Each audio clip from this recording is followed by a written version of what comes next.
le schéma directeur de l'énergie de Grenoble-Alpes Métropole et non pas le mien. Bien sûr. Voilà. Avec ce schéma directeur, donc, nous voyons l'aboutissement d'un important et long travail commencé il y a 3 ans, avec la prise de compétences énergie par la métropole.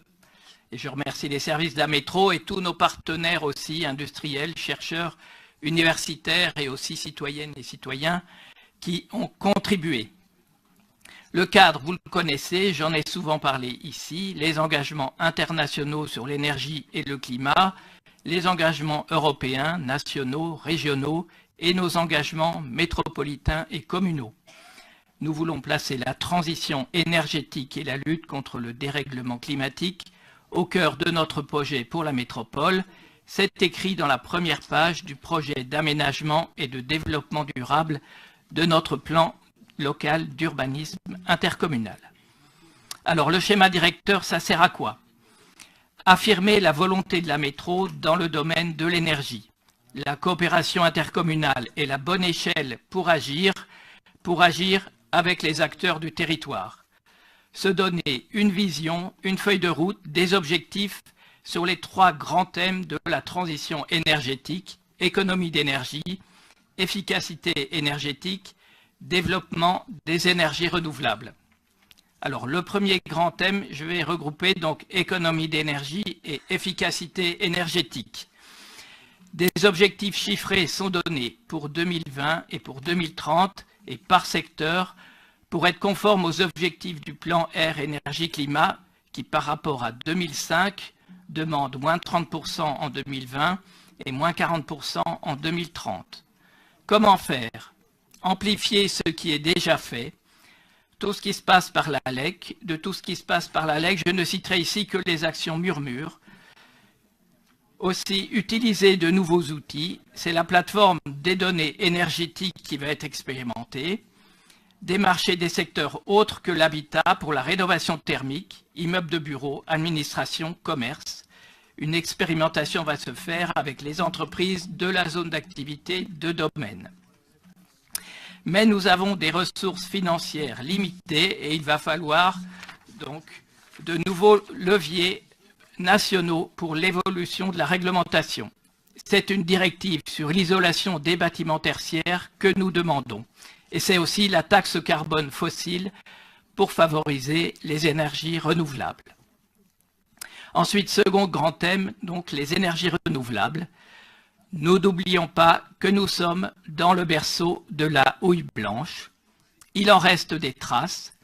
La Société d'économie mixte GEG, la division des techniques générales d'EDF à Grenoble qui a été citée tout à l'heure, et bien sûr les entreprises qui étudient et fabriquent les machines tournantes et les équipements hydroélectriques comme General Electric Hydro Grenoble. L'électricité est la première des énergies renouvelables de notre territoire, avec des barrages importants comme à Saint-Égrève, Notre-Dame-de-Comiers et Saint-Georges-de-Comiers. D'autres de moindre importance et aussi un potentiel qui a été identifié sur nos cours d'eau. Mais le développement des mini- ou micro-centrales se heurte bien souvent aux intérêts particuliers. Un de nos développeurs locaux d'énergie renouvelable, GEG, a développé de la petite hydraulique à Villarbonneau, par exemple, mais GEG a démarché aussi certains sites sur la métropole avec donc des problèmes d'intérêt particulier qui ont empêché un certain nombre de projets. Je dois aussi citer le grand chantier que nous avons visité le 13 octobre dernier avec le président et d'autres élus métropolitains à Gavet, juste en périphérie de la métro, où une usine hydroélectrique souterraine est en construction par EDF, en remplacement de 6 centrales et 5 barrages de la vallée de la Romanche, et pour une puissance de 92 MW. C'est le plus grand chantier hydroélectrique actuel en France. On le voit, les sites existants peuvent être modernisés et renouvelés. L'hydroélectricité a de l'avenir et nous la soutenons. Et nous pouvons réaffirmer ce soutien dans notre délibération, comme cela est proposé dans un amendement qui vous a été distribué. Alors, il y a eu diverses versions. La dernière a été distribuée, je crois, à 16h50. J'espère que c'est bien la dernière à 18h40 et que nous avons peut-être une stabilisation sur cette écriture. Et je pense que sur le fond, nous sommes d'accord sur ce soutien. En ce qui concerne le chauffage, la feuille de route recommande d'abandonner le fioul et le propane, de se tourner vers la biomasse, le bois énergie, d'utiliser davantage le solaire thermique, d'utiliser la géothermie là où c'est possible, d'utiliser le gaz avec son réseau et les perspectives de développement du biogaz à partir de déchets, à partir de la méthanisation. Et ce sujet de la méthanisation des déchets comme mer de la Tronche où se trouve le site d'Atanor, j'y suis aussi particulièrement attentif.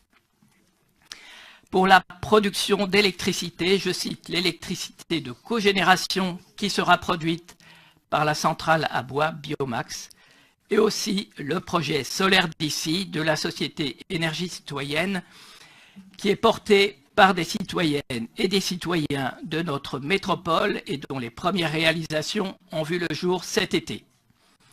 Il y a aussi les thèmes d'avenir, l'hydrogène, le stockage de l'énergie, la gestion et l'utilisation des données énergétiques, les réseaux intelligents, je ne m'étends pas plus. Alors, pour que la feuille de route soit lisible et applicable, des efforts de vulgarisation vont être faits, mise à disposition du plus grand nombre des informations lisibles et claires, en particulier à disposition des communes, mais aussi des particuliers et des élus. Donc, différents documents sont en préparation. Donc, vous avez eu un document là sur les déchets, donc qui fait 8 pages. Donc, il y a l'équivalent qui est en préparation. Donc là, j'ai une maquette pour l'instant qui fera 20 pages sur le schéma directeur de l'énergie pour que tout le monde puisse facilement s'y retrouver. Alors, je rappelle aussi que les communes qui ont un projet pour leur bâtiment peuvent se tourner vers l'ALEC, qui est notre bras armé dans le domaine de l'énergie. Pour terminer, je veux rappeler deux choses qui ont trait à la solidarité. La solidarité locale avec la précarité énergétique. 15% environ des ménages de la métropole sont en précarité énergétique. Ils sont majoritairement en chauffage électrique dans des logements construits avant 1975 et majoritairement retraités. Un bon nombre d'entre eux sont locataires du privé ou en meublé. Il y a aussi un bon nombre de propriétaires et il faut trouver les mécanismes pour les aider. La solidarité des territoires ensuite. Le modèle national de production d'énergie est très centralisé. Des énormes centrales nucléaires, des grands barrages. Demain, la production sera plus décentralisée. Nous comptons ce qui est consommé et ce qui est produit dans notre territoire. C'est une des tâches que nous avons fait dans notre schéma directeur. La tentation pour les individus comme pour les collectivités pourrait être de devenir autonome en énergie et de se contenter de cela. J'investis dans mes toitures solaires, dans mes barrages, dans mon bois, dans mon biogaz. Je déclare mon indépendance énergétique fort de ma richesse géographique et humaine. Mais à l'échelle individuelle, si mon immeuble est à l'ombre d'un autre immeuble ou à l'ombre de la montagne, je ne peux pas produire et je dépends des autres. Mais à l'échelle des territoires, si ma collectivité n'a ni forêt, ni barrage, ni vent, je ne peux pas produire et je dépends des autres. Échelle locale, échelle nationale, échelle européenne, il y aurait beaucoup à dire sur la solidarité énergétique. La solidarité et la péréquation tarifaire sont indispensables.